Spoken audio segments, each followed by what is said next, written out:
ঢাকা বিশ্ববিদ্যালয়ের শিক্ষার্থীরা আমাকে জিএস হিসেবে নির্বাচিত করেছিল, কিন্তু ফলাফলে আমরা দেখি গোলাম রাব্বানীকে জিএস হিসেবে ঘোষণা করা হয়। সেই মূল্যায়নের জায়গাটা যদি বিশ্ববিদ্যালয় কর্তৃপক্ষ তারা করে দিতে পারে, তাহলে এই বিশ্ববিদ্যালয়ের কল্যাণে আমরা কিন্তু জাতীয় পর্যায়ে থেকেও কাজ করতে পারবো। যতটুকু তথ্যপত্র পেয়েছিলাম, ভিপি জিএস সহ আমরা সর্বমোট কেন্দ্রীয় সংসদে 11টি পদে জয়ী হয়েছিলাম, কিন্তু ওই ডাকসু নির্বাচনের ফলাফল ছিনতাই করা হয়েছিল। আমি খুবই আত্মবিশ্বাসী ছিলাম, যে কারণে সেই সময় একমাত্র প্রার্থী হিসেবে আমি বিশ্ববিদ্যালয় কর্তৃপক্ষের কাছে অভিযোগ দাখিল করেছিলাম।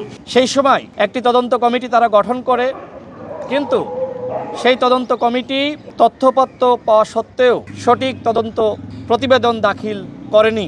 এরপরে যখন শিক্ষার্থীদের আন্দোলনের মুখে একটি সফল গণঅভ্যুত্থান রচিত হয়, আমি আমার যে অভিযোগপত্র ছিল সেটার লিগাছি ধরেই আমি আবারও আরেকটি অভিযোগপত্র ঢাকা বিশ্ববিদ্যালয়ের বর্তমান মাননীয় উপাচার্য বরাবর দাখিল করি।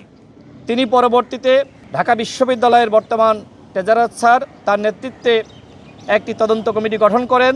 এর আগে আমাকে উক্ত তদন্ত কমিটি ডেকেছিলেন, আমার কাছ থেকে বিস্তারিত তথ্যপত্র তারা নিয়েছিলেন।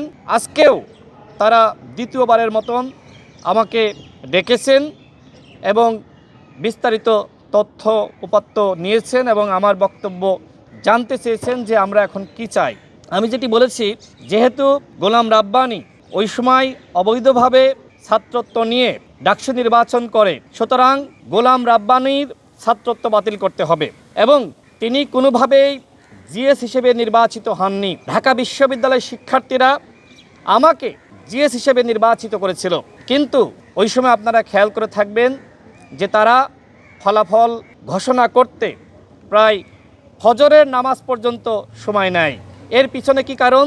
এর পিছনে কারণ হলো যে শেখ হাসিনা কি চায়। শেখ হাসিনার চাওয়ার প্রেক্ষিতেই তৎকালীন উপাচার্য সেই কুখ্যাত শিক্ষক নামের কুলাঙ্গার, আজকে বলতে বাধ্য হচ্ছে, সেই আখতারুজ্জামান শেষ রাতে একটি ফলাফল ঘোষণা করে। পদ্মা সেতু, মেট্রো রেল এবং এলিভেটেড এক্সপ্রেসওয়ে নির্মাণের গর্বিত অংশীদার বসুন্ধরা সিমেন্ট। এবং সেই ফলাফলে আমরা দেখি গোলাম রাব্বানীকে জিএস হিসেবে ঘোষণা করা হয়। যেহেতু আমি ভুক্তভোগী, আমি নির্বাচিত হওয়ার পরেও আমাকে মূল্যায়িত করা হয়নি, যে কারণে আমি বিশ্ববিদ্যালয় প্রশাসনকে জানিয়েছি ছাত্রলীগের যারা অবৈধভাবে ভর্তি হয়ে ডাকসুতে অবৈধভাবে ঘোষিত হয়েছে, অবশ্যই তাদের পদ বাতিল করতে হবে। আমি যেহেতু ব্যক্তি হিসেবে আমি নিজে ভিকটিম, সেই জায়গা থেকে আমি গোলাম রাব্বানীর এগেনস্টে আমি অভিযোগপত্র দিয়েছি, তার ছাত্রত্ব বাতিল করতে হবে এবং একই সাথে তার জিএস পদ বাতিল করতে হবে। এবং যারা এই ঘটনার সাথে সম্পৃক্ত, সেই কুখ্যাত উপাচার্য আখতারুজ্জামান সহ যারা 19 সালের ডাকসু নির্বাচনের কারচুপি এবং ছাত্রলীগের প্যানেলকে জিতিয়ে দেওয়ার সাথে জড়িত ছিল, তাদেরকে শাস্তির মুখোমুখি করতে হবে। শুধুমাত্র গোলাম রাব্বানী নয়, ছাত্রলীগের আরও কয়েকজন অবৈধভাবে ভর্তি হয়ে তারা কিন্তু ডাকসুতে নেতা হয়েছিল। সুতরাং তাদের পদ বাতিল করতে হবে, ছাত্রত্ব বাতিল করতে হবে, এই দাবি আজকে জানিয়েছি। এবং আমি একই সাথে জানিয়েছি যে আমি কোনো হাইকোর্টে যেতে চাই না। গণ অভ্যুত্থান হয়েছে, এই বিশ্ববিদ্যালয়ের দায়িত্ব সঠিক সমাধান দেওয়া। যেমনিভাবে পুলিশের কুখ্যাত আইজিপি বেনজিরের তার যে পিএইচডি ডিগ্রি সেটি বাতিল করা হয়েছে, ঠিক একই প্রক্রিয়ায় গোলাম রাব্বানী যেহেতু অবৈধভাবে ভর্তি হয়েছিল, সে কিন্তু এমপিল শেষ করে নাই, সুতরাং তার ওই ভর্তি বাতিল করতে হবে। এবং আমি যেহেতু শিক্ষার্থীদের ভোটে নির্বাচিত হয়েছিলাম, আমাকে বিশ্ববিদ্যালয়ের যে আইন আছে সেই মোতাবেক মূল্যায়ন করতে হবে। এখন তো আমি আর জিএস পদে বসে আমি তো আর ওই দায়িত্ব পালন করতে পারবো না, কিন্তু আমি এই বিশ্ববিদ্যালয়ের শিক্ষার্থী, আমি মৃত্যুর আগ পর্যন্ত এই বিশ্ববিদ্যালয়ের সাথে সম্পর্ক রাখতে চাই।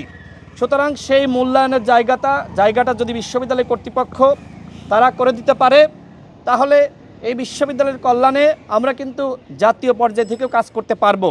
আমি সেই আহ্বান জানিয়েছি।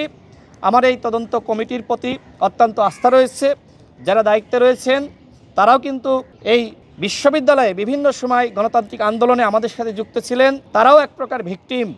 আমি আশাবাদী তারা আমাকে সঠিক মূল্যায়ন করবেন।